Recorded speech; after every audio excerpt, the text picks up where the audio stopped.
Hello everyone, and welcome back to the second episode of my Halloween series here on my page.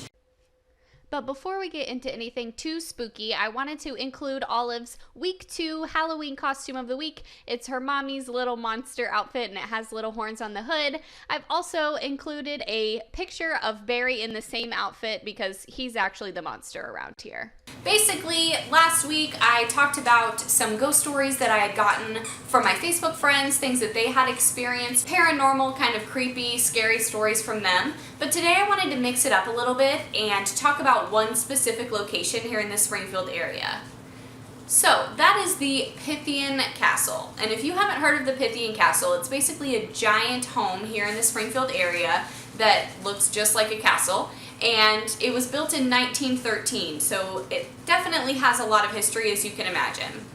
When it was built in 1913, it was actually used by the Knights of Pythias, I'm hoping I'm saying that correctly, as kind of an area for them to not only hold meetings as a fraternity and kind of a secret society, but also for them to house their more needy people. They used it kind of as a retirement home as well as a place for their widows or children to live.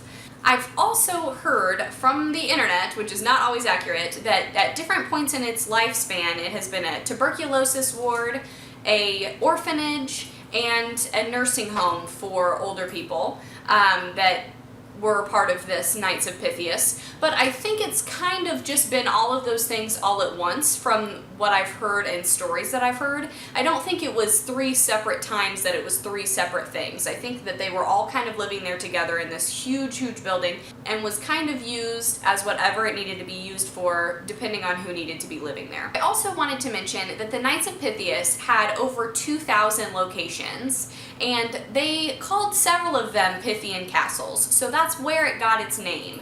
You can see Pythias, Pythian, it kind of goes there, but this wasn't the only Pythian Castle. They had multiple, and they also called them Pythian Lodges and things like that, which I'm assuming the different buildings were named different things based on their style, how large they were, etc. In 1942, during World War II, the U.S. military took over not only the Pythian Castle, but a nearby hospital called O'Reilly General Hospital. Both of those were used in conjunction for the U.S. military as kind of a service area for them. They called it the Enlisted Men's Service Club, and it was used not only for entertainment of these men, but also any kind of medical care that they needed. And it's actually been said that not only was it U.S. military being housed there, but they also had German and Italian prisoners of war. And it's kind of a myth, but I've seen it on several websites at this point, so it could be true, but I don't think we have evidence.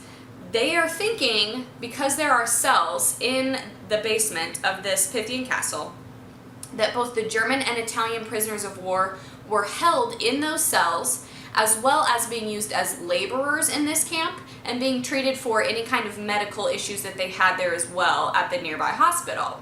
In the Enlisted Men's Service Club, there was a ton of entertainment. They had so many professional movie stars and comedians and singers, all kinds of performers would perform here. They also had a bowling alley, there was a pool hall, a movie theater, a ballroom, so they would host big events and they would really entertain these men while they were being held here.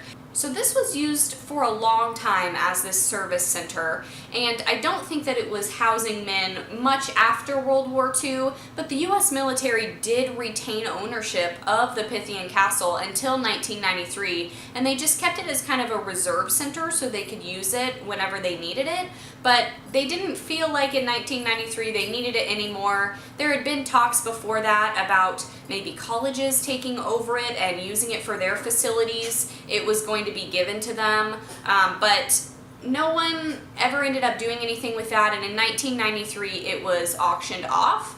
So it has been auctioned, I believe, 2 different times. At one point, after the U.S. military owned it, it was auctioned off to a farmer, and he spent, I've heard different reports, but somewhere between $1,300 and $4,000 on this entire property, and he purchased it for nearly nothing and used it as his actual residence for some time, until it was sold privately to the current owners who own it now. Now the Pythian Castle is used as not only a residence for the people who currently own it, but it also hosts events. They have weddings, proms, I know my school had my junior prom there. I wasn't able to attend, but they did hold it there. They also have history tours, ghost tours. They really play into the fact that it's haunted. And actually in 2011, Ghost Lab came, which is a television show, and it was featured on there. And in 2017, so super recently, 2 years ago, Ghost Adventures, which I've seen several times, actually had an episode on the Pythian Castle. So definitely look those up if you're interested in seeing their findings. But they do still hold ghost tours to this day, and I've seen a lot of reviews on it. So if you want to hear specific ghost stories about the Pythian Castle, I highly recommend going on TripAdvisor and Yelp, because I saw some really interesting reviews on there. So people will tell their ghost stories right in the reviews, and it's really super interesting.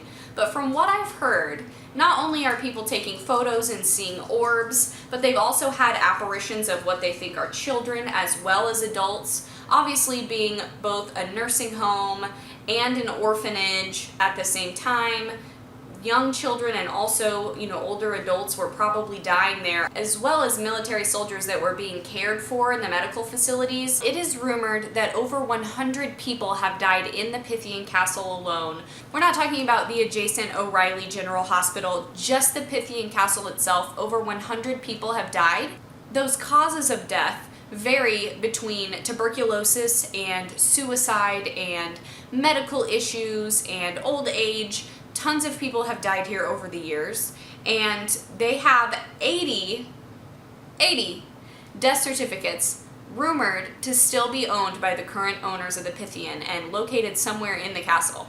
So that is absolutely insane. And a lot of people, I think probably the most compelling evidence of actual ghosts in the Pythian Castle, other than of course the tons of people that have experienced things in the Pythian, is they have several recordings, which they call EVPs. And EVPs are where you basically go in, you have a special device, you're recording sound, and you will generally ask questions and see if you can get someone to respond. And from what I've heard, they have multiple EVPs from multiple different people that have heard voices at the Pythian Castle. Okie dokie everyone, well that is the end of my video for today. I hope you have enjoyed the second installment in my Halloween series. I really appreciate everyone watching my first video and now coming back for the second one. It makes me feel so appreciated, and I've had a blast filming these. So if you have any ghost stories or any experiences that have happened to you in the Pythian, please leave them in the comments below, because I would love to hear what my friends and family have experienced there. I hope you have a great day, and I will see you in my next video.